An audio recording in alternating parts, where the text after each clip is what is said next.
close up this hole. I'm gonna just put a bolt in there. I just found this bolt and grinded it down for welding. You could fill it in if you want. Me, I don't really feel like doing all that crap, but yeah, you could fill it in if you want, but that's a big, huge fill in. So I'm gonna weld that bolt on there and then we'll grind it off. Now I'm doing that bolt because look at how thin that is between the new hole, which is lopsided, and this hole. I don't want that to be too weak right there. You know what I'm saying? Carrying that much weight or anything like that. So I'm gonna just weld something right here. Look at me. There it is, tacked off, baby. Smooth as ice, baby. It's flush up against the metal. So now I'm gonna finish it off. Let's do this. And then I'm gonna flip it over and cut the bolt on the other side and weld it over there. Yeah, boy. I closed up the other hole because I didn't like it. I'm gonna realign it. So, but check it out, check it out. Oh, time to cut those bad boys off. That looks nasty. Disappeared, made a new hole, which is a little straight, I think.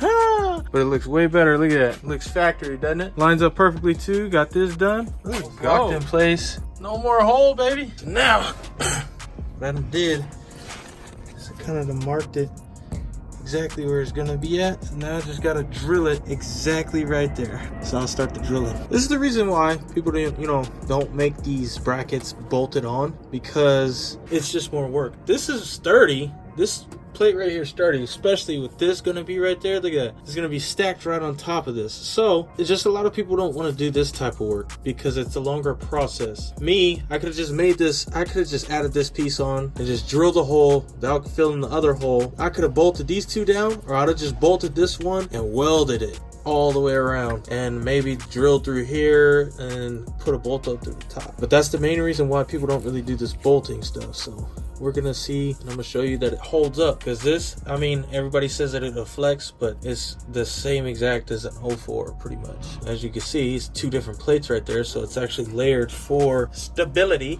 and strength. So let's get this finished.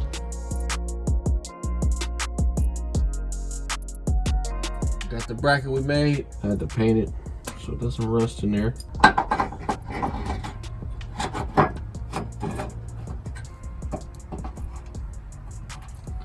That's good to go. Ooh. Make sure you deburr it anytime you make a cut, and that stuff will get you. And 2 bolts. I'll get that up. Close this back off and we're good. Then we gotta wait on Tori to get his side done. Okay. So got that welded in right here. Now it's time to test this out. Just double check, make sure it fits.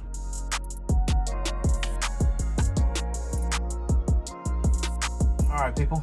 So what I'm about to start doing is I'm about to start cutting. I'm about to start cutting the bottom of the frame so we can actually slide that little plate in.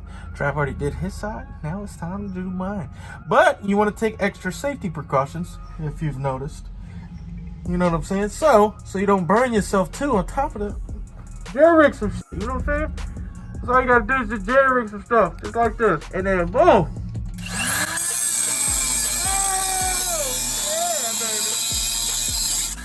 So you don't get burnt. So you don't get burned underneath. You know what I'm saying? Rigging. It's just a little sleeve, but it works great. So underneath, I don't know if you can see the second layer. There's a gap right here, and then all of a sudden it keeps going with the second layer right after that. So that's that thickness right there, boy. That's what you want right there. Once everything's locked in place, I'm gonna go ahead and weld this right back up, so to basically be like nothing was ever in there. And also with these bolts, these are a little cheap and tacky, homie. These are just probably tacked on there anyways, but yeah, I don't want this ever to happen again. So I'm gonna weld this up too. It's not even tight. I didn't cross thread it. I finger tightened it in there, and then I hit it down with the impact. So it's a little rough. Finished. Look at that bad boy. Coated, baby, so it don't rust over time. Let's try to put this in. Covered up the 3 spot weld holes that I drilled out earlier, and also had an issue of this one, the one that was stuck already. Ended up snapping because it was too stripped, I guess, so, or it was stripped on that nut. Went and grabbed another one. This one works even better. It's more smoother, still locks it in. Got this tacked up already, the little bracket that I made. And I just need to weld this one right here, weld it in there. I'll probably drill another hole, probably like right here. So fill this one in and then drill another one right here probably, and hopefully to be done. Time to lock it in. Time to close this bad boy up. It's official. Let's do it. I know I got them big old fellas in the background too. I didn't even see y'all on the first time, but once I started looking at all the recordings that I already did, oh yeah, come on, my eyes on y'all. Yeah. Hey, I had to take off some extra when I was grinding and cutting it open, only because it wouldn't fully go in because the 2 layers. So I had to kind of go in at an angle, and it so happened to gap it just a little too much. But closing it up right now. Let's get it, boy. It's gonna be gone soon. Look at that. George closing his side of the frame up.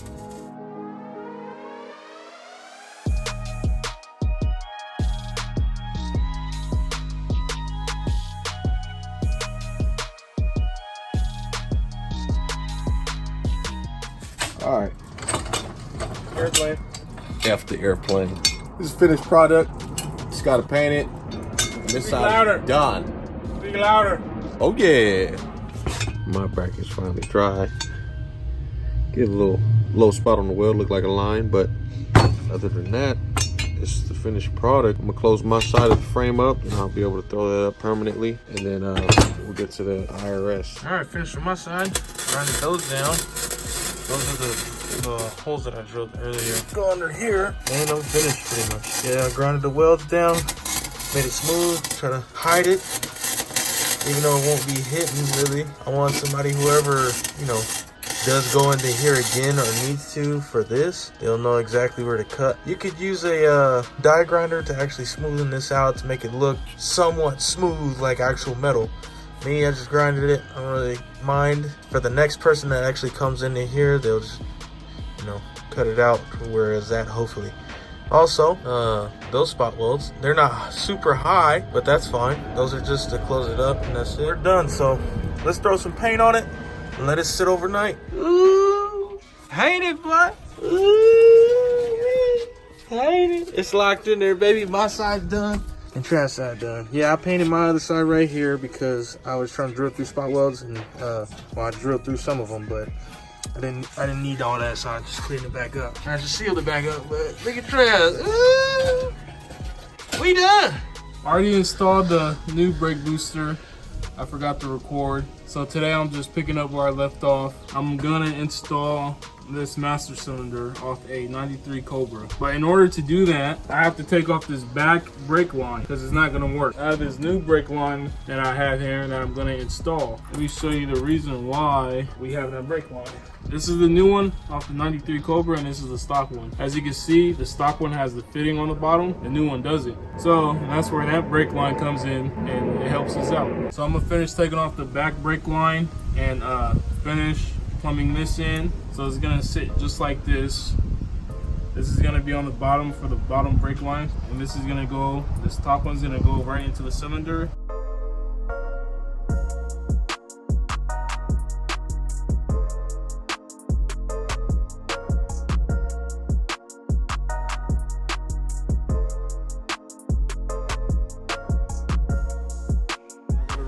Ball joint, and I put the new ball joint back in, obviously. Then right after that, I could go ahead and throw up the 5-leg spindle and the brakes and the brake line, and I think we're good to go.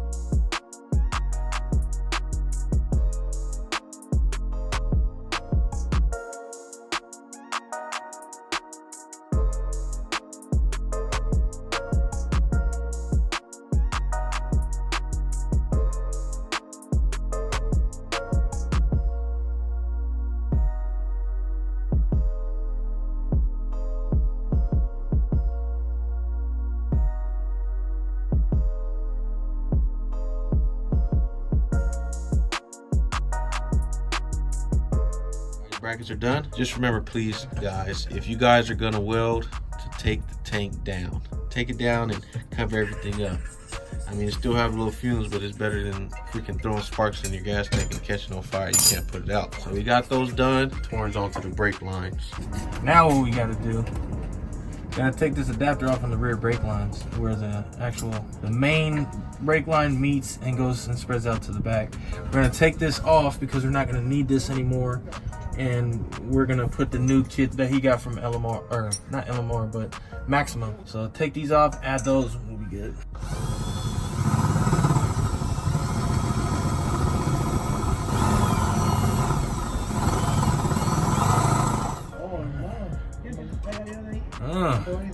This out. That's trash, or whoever needs one of those. Somebody uses some like red Loctite or something. I usually never have to use vice grips on these brake lines, but this is the second time we had to use it on this car. We had to use it on the front brake line for the proportion valve, which that was locked in. Nothing was getting that off. And this one. So now, taking this out, gonna be installing the new adapter. Let's do it. All right, so everybody, let's see. Moment of truth, let it off the jack. Itself, nothing. Not an ounce. Move not once. Here, let me show you. Jack it up. And no open your eyes. You gotta blink. It is up, locked in place. We're not fully finished though. I'm gonna call it a night. We still got the brake lines to go.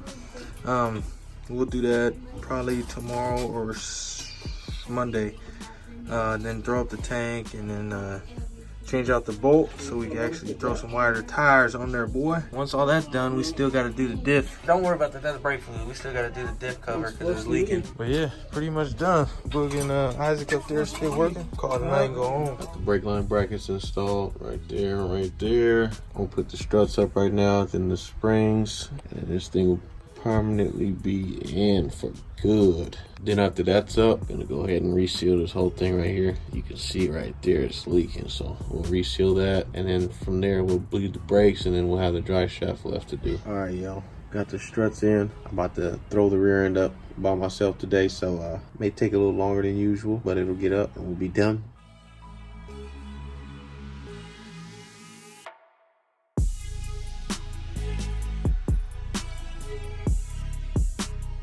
Now it's time to get these struts in.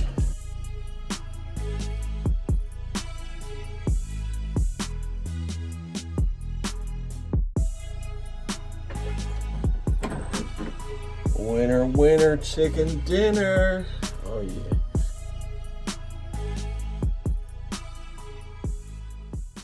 Gotta take Isaac's advice, man. Get the electric tool. Don't hit this on all the way with it. It's just speed up the process. Go get a torque wrench, then you good.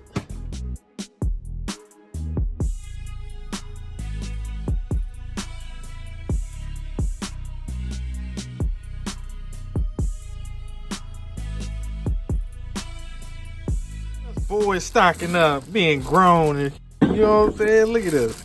Responsible, safety first, baby. Gotta stay clean. Probably use it. We would use the cutter, but it ain't fitting at all. Usually use that brake line cutter. So what happened was that bolt stripped completely because it was locked in there. So way too tight. Yeah, we used the vice grips, and I'm not gonna, you know, let him leave up out of here looking like that. So let's go ahead and get it. I don't know, they probably used some stuff on here to lock it in place. I don't know, but right now I'm gonna replace it with a new one. So I'm gonna flare this one out, smooth it out, flare it out, and then we'll be good. This side will be done for the proportion valve. It's trash, homie. You gotta have them looking new, boy, with all this new stuff on here. Look at it. Ooh. Can't send him looking like that. Salvaging my own stuff for him, homie. Look at this. Salvaging my own stuff for the customer. For my boy, you know what I'm saying?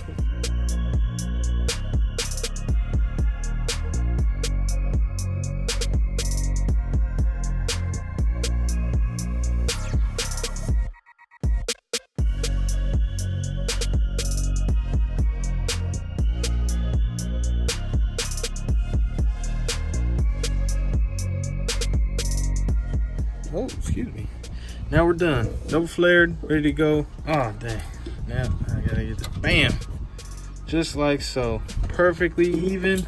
We're good on that. Now time for the proportion valve. I gotta bend that back, which is easy. I gotta bend it back, and then I'll get to the proportion valve right after. And boom. Done. You're welcome, Hector. You're welcome. You know what I'm saying? All that free work. Just because of the love of the car. Exactly. You know what I'm saying? If it was like some shops like Ford, I wouldn't throw any names out there. But yeah. $400. Yeah, that nut, $20. This work, that's about like 150 for flaring. And then on top of that, placing this in. Well, no, never mind. That'll come with it. So the brother be like, yeah, let's throw $200 at that, you know. But since I know what I'm doing and it's cool work and I like doing what I'm doing, free of charge, huh? Sucks for me, doesn't it?